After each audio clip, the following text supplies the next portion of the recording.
This is an essay written by Joshua Hoffman, the founder of Future of Jewish.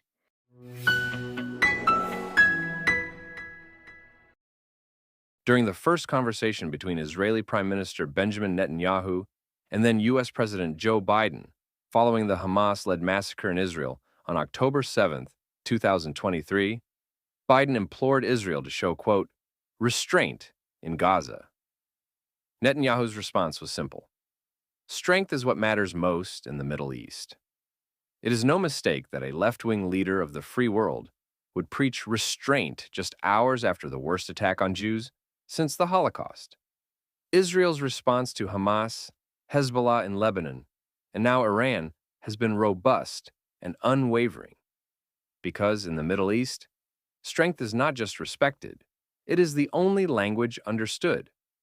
This is something liberal leadership in much of the Western world, from Europe to Australia to Canada and the United States, continues to misunderstand. They believe so-called diplomacy will suddenly change regimes and ideologies which openly reject them. They believe peace with purely evil characters comes from dialogue and compromise. For years, Western diplomats issued statements, signed toothless deals, and held photo ops while Iran sprinted closer to nuclear capability. But nuclear centrifuges don't respond to hashtags or United Nations votes. They respond to sabotage, bunker busters, and precision strikes. Peace is not earned through statements of concern. It is secured through actions that change reality on the ground. That's why what happened over the past 10 days has fundamentally changed the trajectory of the region. After years of appeasement, hesitation, and diplomatic theater, the United States finally acted. In a historic show of resolve, U.S. military forces, working in close coordination with Israel, launched precision strikes on Iran's nuclear facilities.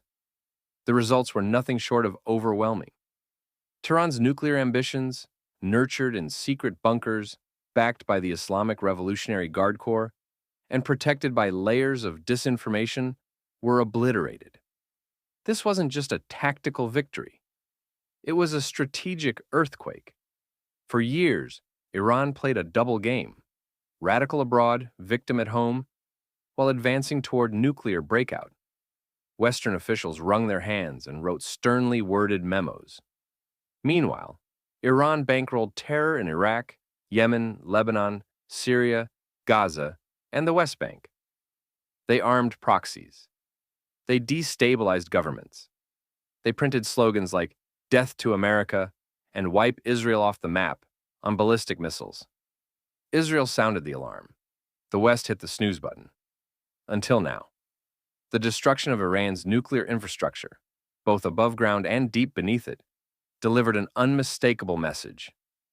The red line has not only been drawn, it has been enforced. The Iranian nuclear regime misjudged the resolve of the West. Years of appeasement under Barack Obama and hesitation under Joe Biden convinced them that America had lost its backbone. In the Persian language, the name Obama can be transliterated to mean "he is with us," a joke that became common among Iranians who believed, with some justification, that the American president was more aligned with Tehran than with the West. Regardless, the Iranian nuclear regime forgot the iron rule of the Middle East. If you push too far, the West and Israel will push back. And hard. I'm reminded of a video I once saw shortly after October 7th of a former Islamist in Europe. He explained that when he was a radical, he always voted for left-wing parties. Why? Because liberals, in his words, were easier to manipulate. They lacked the will to defend their values. They sought peace at all costs, even if that meant tolerating the intolerant. It was, paradoxically, the right, those most committed to national identity, security, and strength, who were hardest to break. They set boundaries, and they enforce them. They understand that pluralism cannot survive if it refuses to defend itself. This isn't a knock on liberal values in theory, like freedom, tolerance, inclusion.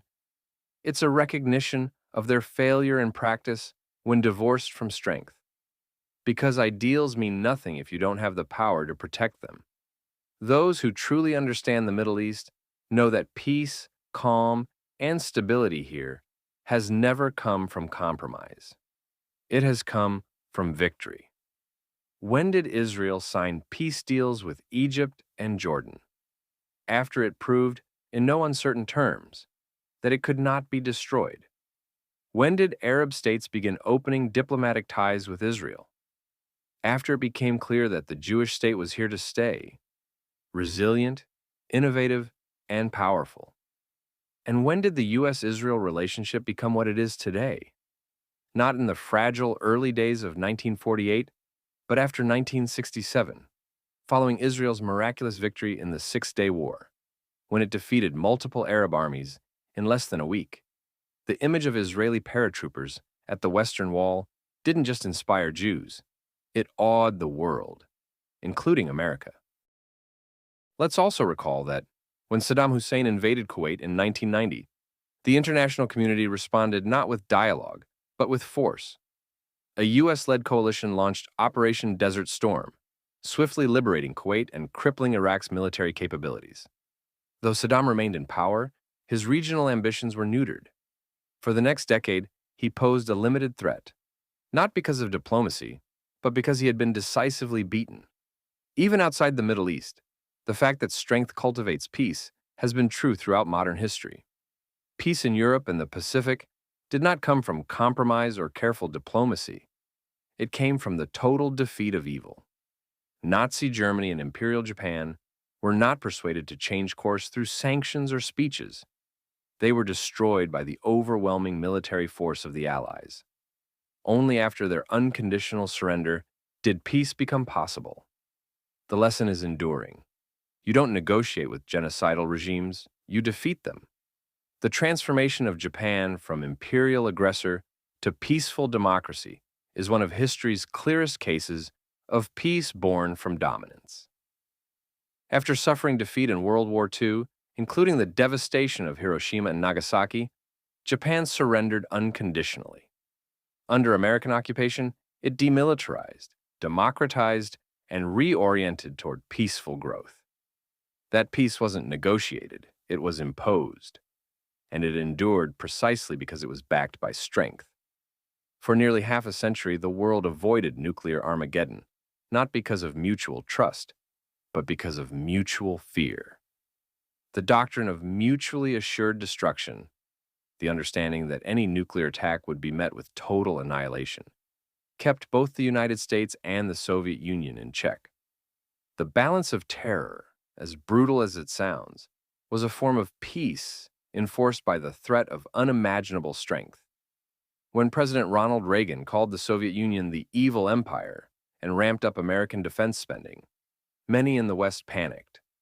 But Reagan understood something others didn't. Strength breaks stalemates. The Soviets, burdened by an unsustainable arms race and internal rot, eventually collapsed under the pressure. The Cold War ended not with a handshake, but with a superpower losing the will to compete, because it was outmatched. Those who mourn the use of force in the name of peace have the story backwards. They forget that force is often the only thing that restrains evil. Iran's nuclear regime was not a hypothetical threat. It was a genocidal one. And yet, despite the clarity of this moment, the usual suspects are already scrambling to revive tired talking points. Some have begun to compare this campaign against Iran to the 2003 invasion of Iraq, perhaps the laziest, most superficial analogy in modern foreign policy discourse. Iran 2025 is not Iraq 2003. Iraq was a fractured dictatorship, bluffing about weapons of mass destruction. Iran is a revolutionary theocracy actively enriching uranium, openly threatening genocide, and commanding a vast terror network across the region. One was a paper tiger, the other has been an Islamist lion. Of course, Iran's nuclear ambitions were never the whole story. They were the crown jewel in a broader strategy of regional and potentially global domination. From Lebanon to Gaza, from Syria to Yemen, Iran has armed, trained, and funded terror groups to carry out its dirty work. The Iranian regime isn't seeking a nuclear weapon for deterrence. It seeks it for leverage, blackmail, and eventually use. That threat is now, fortunately, in ruins. The lesson is eternal and deeply Jewish. If someone comes to kill you, rise early and kill him first. It's not a slogan, it's a survival ethic. And it just saved the world from a nuclear Iran. To be clear, strength is not inherently violent. In fact, in a world filled with violent actors, it is often the only thing that keeps the peace. A strong Israel does not start wars. It prevents them. A strong America does not conquer. It deters. Those who mistake moral clarity and military readiness for imperialism are confusing cause and effect. Restraint without credibility is not peace. It's a pause before the next slaughter. Jews have learned, through centuries of exile, what happens when the world says, wait. We waited while pogroms raged. We waited while trains to Nazi concentration camps ran on schedule. Never again is not a slogan. It is a strategic doctrine born from generational trauma. The State of Israel exists to ensure that Jewish survival never again depends on the mercy of others. That is why it must be strong. That is why, when faced with annihilationist threats, it does not wait. So, let the diplomats talk and the pundits analyze. But never forget, peace does not come from weakness. It comes from the courage to strike, the strength to strike hard, and the clarity to know when the time has come. Thankfully, Israel and the U.S. have once again reminded the world what moral courage looks like.